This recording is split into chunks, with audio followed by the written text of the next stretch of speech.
Bismillahirrahmanirrahim. Assalamualaikum warahmatullahi wabarakatuh.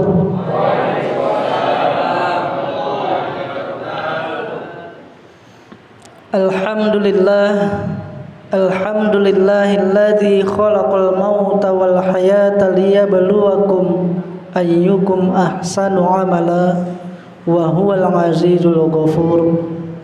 Asyhadu an la ilaha illallah wahdahu la syarikalah wa asyhadu anna Muhammadan abduhu wa rasul alladzi la nabiyya ba'da.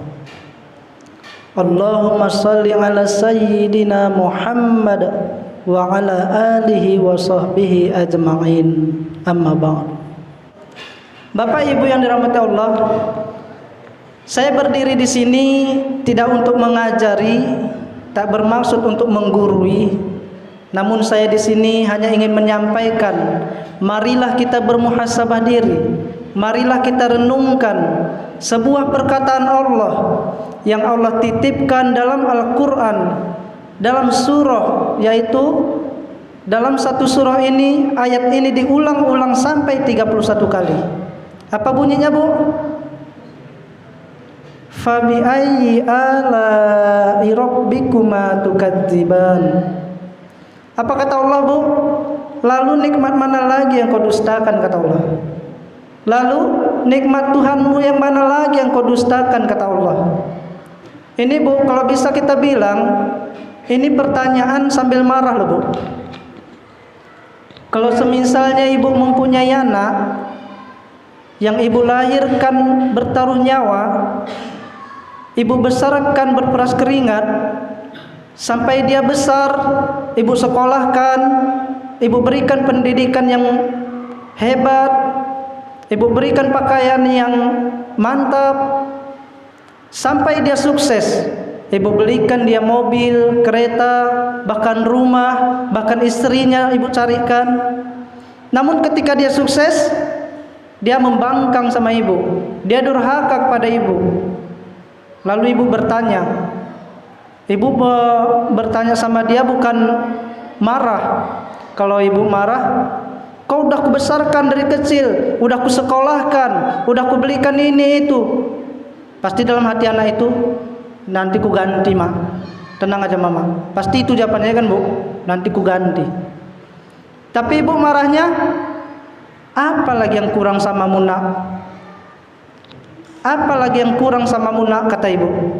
Ini pertanyaan sambil nampar loh, Bu. Pertanyaan sambil menampar. Sakit ini, Bu. Begitu juga dengan fabi ayyi ala'i rabbikuma tukadziban. Lalu nikmat mana lagi yang kau dustakan, kata Allah. Pernahkah kita sadar, Bu, berapa banyak nikmat yang sudah Allah berikan kepada kita? Mulai dari nikmat kehidupan, nikmat hidup dalam keislaman, nikmat hidup dalam keimanan, nikmat hidup dalam ketakwaan, nikmat hidup dalam keilmuan, nikmat hidup dalam kekayaan, nikmat hidup dalam kesehatan, dan banyak lagi nikmat-nikmat Allah yang tak terhitung, yang tak bisa kita hingga, yang telah Allah berikan kepada kita semua. Lalu, Bu, pantaskah kita kufur atas nikmat Allah Subhanahu wa taala? Pantaskah kita mendustakan segala nikmat Allah Subhanahu wa taala? Pantaskah kita tidak bersyukur atas segala nikmat yang Allah berikan kepada kita? Dari itu, Bu, marilah kita semua bersyukur atas segala nikmat Allah Subhanahu wa taala. Tidak cukup dengan hanya mengatakan alhamdulillahirabbil alamin. Allah sebutkan, Bu, dalam surah Al-Kautsar. Apa katanya? Inna a'tainakal kautsar. Sungguh telah banyak kuberikan nikmat kepadamu, kata Allah. Yang Allah minta apa, Bu? Cuma satu. Fasholli li rabbika. Maka dirikan sholat karena Rabbmu. Allah tidak minta ganti rugi, Bu.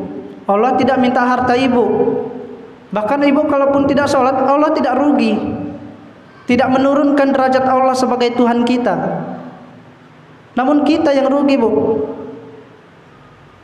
Fasholli li rabbika wanhar. Maka dirikanlah salat karena Rabbmu, kata Allah. Salawat berikan salam marilah kita hadiahkan kepada Nabi kita Muhammad sallallahu alaihi wasallam. Semoga dengan banyaknya kita berselawat kepada beliau di yaumil akhir kelak kita salah satu hambanya yang mendapatkan syafaat dari Nabi kita Muhammad sallallahu alaihi wasallam.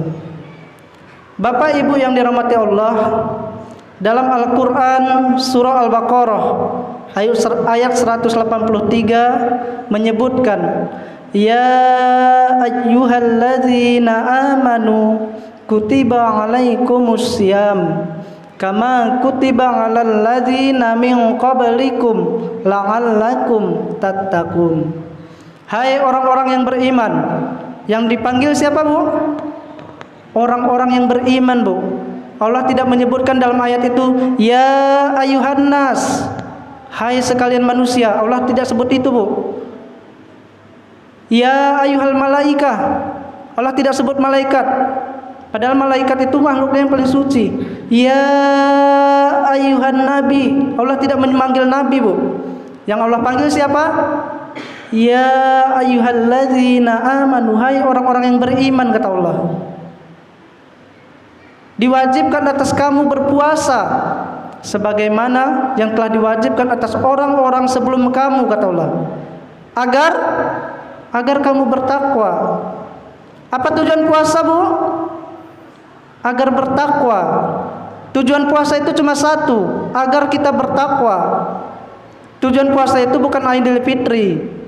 Tujuan puasa itu bukan baju baru. Tujuan puasa itu bukan Lailatul Bakar. Tapi tujuan puasa itu la'allakum tattaqun. Karena dalam Islam, Bu, ada 5 istilah yang bisa kita raih, yang 5 tingkatan yang harus kita tingkatkan, yang harus kita capai untuk mencapai la'allakum tattaqun ini. Yang pertama, muslim. Kalau kita ingin menjadi orang yang la'allakum tattaqun atau muttaqin, kita harus menjadi orang muslim. Yang kedua, orang mukmin, orang yang beriman. Sukses menjadi orang yang beriman, naik tingkat menjadi orang muhsin, yaitu orang yang baik. Sukses menjadi orang yang baik, naik tingkat menjadi orang yang ikhlas, yaitu mukhlis. Sukses menjadi mukhlis, orang yang ikhlas, barulah kita dapat mencapai tingkatan yang tertinggi di hadapan Allah Subhanahu wa taala, yaitu muttaqin, la'allakum tattaqun, yaitu gelar takwa yang akan diberikan Allah Subhanahu wa taala kepada kita nantinya. Bapak Ibu yang dirahmati Allah Subhanahu wa taala, orang yang sukses, Pak, bukan orang yang hartanya berlimpah. Orang yang sukses bukan orang yang pangkatnya paling tinggi. Orang yang sukses bukan setiap harinya bertambah pundi-pundi dalam rekeningnya. Orang yang sukses bukan rumahnya yang bertingkat, mobilnya yang berkilat, istrinya nggak cukup 4, anaknya 4 kali 4 16. Tapi orang yang sukses, Bu, di hadapan Allah, orang yang mempunyai gelar muttaqin, yaitu gelar yang takwa, gelar takwa di hadapan Allah Subhanahu wa taala. Lalu kita pasti bertanya-tanya, Bu, apa sih ciri-ciri orang muttaqin ini? Apa sih ciri-ciri orang yang bertakwa? Ciri-ciri orang yang bertakwa yang pertama adalah wa alladzina yunfikuna fis sarra'i wa dharra. Ciri-ciri orang yang bertakwa yang pertama, Bu, orang yang mau menafkahkan hartanya baik di waktu luang maupun sempit. Orang yang mau menginfakkan hartanya baik di waktu luang maupun sempit. Seandainya, Bu, masjid kita ini, masjid yang tercinta ini, Masjid As-Salam ini mengadakan buka bersama, diundanglah Bapak Edi Rahmayadi sebagai Gubernur Sumatera Utara. Bapak Gubernur duduk di sak pertama. Di sebelahnya ada tukang becak dayung. Ketika kota Impak, pas di depan Bapak Gubernur Edi Rahmayadi, Bapak Edi langsung mengeluarkan duit 2 juta rupiah. Langsung dimasukkan ke kota amal, ke kota Impak. Lalu digeser kota Impak ke tukang becak dayung. Tukang becak dayung mengeluarkan duit dari kantongnya 20.000. Menurut ibu, pahalanya lebih gede mana, Bu? Pak Edi Rahmayadi atau tukang becak dayung? Ibu tuh ngantuk kayaknya, nggak ada suara dari tadi. Udah capek, Bu. Memang inilah kita tarawih, Bu. Di mana-mana, Bu, kalau sholat tarawih itu sama kayak turnamen, sama kayak kompetisi. Awal-awal Ramadan, Bu, semua tim mendaftar, mulai tim yang paling hebat, yang paling paten, sampai tim yang paling nggak bisa main pun daftar. Sudah sampai pertengahan Ramadan, barulah tinggal tim-tim yang menengah sama yang tim yang hebat. Namanya fase 16 besar. Setelah akhir-akhir Ramadan seperti ini, barulah babak semifinal. Ini tim-tim yang hebat yang bisa masuk, Bu. Kalau kata anak-anak lajang sekarang, PSG, Manchester City, Chelsea, Madrid, ya kan, Bang? Oh, tahu Abang nih, nanti malam main tuh katanya. Itulah, Bu. Tidak sembarangan orang yang bisa masuk final, Bu. Hanya orang-orang yang beriman, Bu. Kembali lagi, Bu, ciri-ciri orang yang muttaqin yang pertama tadi apa, Bu? Alladzina yunfikuna fis sarra'i wa dharra. Orang yang mau menafkahkan hartanya baik di waktu luang maupun sempit. Kalau Bapak Edi Rahmayadi tadi menyumbang 2 juta rupiah, itu baru dia megang pulpen, Bu. Udah dapat 2 juta rupiah. Baru megang pulpen, belum tanda tangan itu. Baru dipegangnya, langsung ditransfer uang 2 juta rupiah. Tapi Bapak becak dayung tadi, mendayung dia dari sini ke Sunggal, Bu, baru dapat 20.000. Tapi dengan hartanya yang sedikit itu, dia masih mampu menyisihkan hartanya yang sedikit itu untuk berimpak di jalan Allah Subhanahu wa taala. Karena dia tahu, Bu, faedah dari berimpak itu salah satunya dapat menggugurkan dosa. Sebagaimana kata Rasul, puasa itu benteng. Tapi sedekah itu, berimpak itu bisa menggugurkan dosa, bisa melenyapkan dosa, sebagaimana air melenyapkan api. Karena waktunya singkat, Bu, langsung saja yang kedua. Ciri-ciri muttaqin yang kedua, ciri-ciri orang yang muttaqin yang kedua, yaitu wal kadziminal ghaiz. Orang yang mampu menahan amarahnya. Atau kalau kita bulan Ramadan ini, orang yang mampu menahan hawa nafsunya. Sulit memang, Bu. Orang yang mampu menahan hawa nafsunya sulit. Karena di bulan Ramadan ini, puasa itu bukan hanya menahan lapar dan dahaga. Kalau makna puasa menahan lapar dan dahaga, saya setahun sanggup, Bu. Setahun puasa suruh ibu, sanggup saya. Tapi hanya itu aja, menahan lapar dan dahaga dari terbit fajar sampai terbenam matahari. Tapi kalau katanya menahan diri dari segala apa-apa yang dapat mengurangi pahalanya, ini enggak semua orang sanggup, Bu. Termasuklah menahan amarah, menahan nafsu. Kalau ibu sore-sore habis sholat asar atau jam 5 menjelang bukaan, jalan-jalan ke 12 itu, sebelum rel itu, saya pernah, Bu. Semua orang dijual. Mulai dari risol, ongol-ongol, cendol, jengkol. Itu kalau semua dibeli, Bu, kalau kita nggak bisa nahan nafsu, habis bukaan, serumah beol-beol. Tapi kita diuji untuk bisa menahan nafsu. Dan ciri yang terakhir, ciri yang ketiga ialah ciri-ciri muttaqin yang terakhir, wal afina anin nas. Orang yang mau memaafkan kesalahan saudaranya sendiri. Orang yang mau memaafkan kesalahan orang lain. Inilah ciri orang yang muttaqin, Bu. Ciri orang yang bertakwa. Ini sudah malam ke-24, ya, Pak?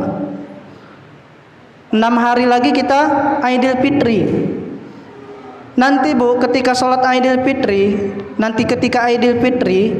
Ibu salam sama bapak Ibu, sama bapak, sama suami Ibu, itu sebelum berangkat sholat Id Bu, atau tepatnya setelah sholat subuh. Pergi ke tempat bapak itu, kalau dia lagi duduk setelah sholat subuh, ngomong betul-betul, ngomong baik-baik, Mas, Pak, Bang, selama ini saya banyak salah. Taulah mulut tadi entah cemana. Jangan Ibu minta maaf setelah sholat Aidil Fitri. Kenapa? Karena ketika sholat Aidil Fitri Bu, Ibu jumpa sama kawan kerja Ibu jumpa sama suami tetangga Ibu jumpa sama kawan SD Ibu. Salam sampai 38 orang. Pulang ke rumah suami Ibu orang yang ke-39. Kan kasihan Bu, padahal tiap hari lu sama Ibu, tiap detik, tiap menit. Tapi minta maafnya orang yang ke-39. Masalah maaf memaafkan Bu, jangan dianggap sepele. Karena masalah maaf memaafkan bisa menjadi beban besuk di akhirat kelak. Orang bisa tertahan di pintu surga kalau dia belum memaafkan kesalahan saudaranya. Kita pasti sadar nggak ada orang yang sempurna. Namanya juga manusia, pasti ada salah. Apa kata Rhoma Irama Pak? Tak seorang pun dalam dunia yang tiada berdosa, karena sudah fitrah manusia, tempatnya hilap dan lupa. Betul nggak Bu? Kemarin saya di Simalingkar ceramah kayak gini Bu, langsung disambut sama ibu-ibu belakang. Tapi kalau selalu salah, pengalaman ini. Itu sih bukan lupa, saya bilang. Disambut sama bapak-bapak depan ini. Tapi kalau selalu lupa, itu mah disengaja. Habis itu langsung saya tutup Bu. Wabillahi taufiq wal hidayah. Assalamualaikum warahmatullahi wabarakatuh.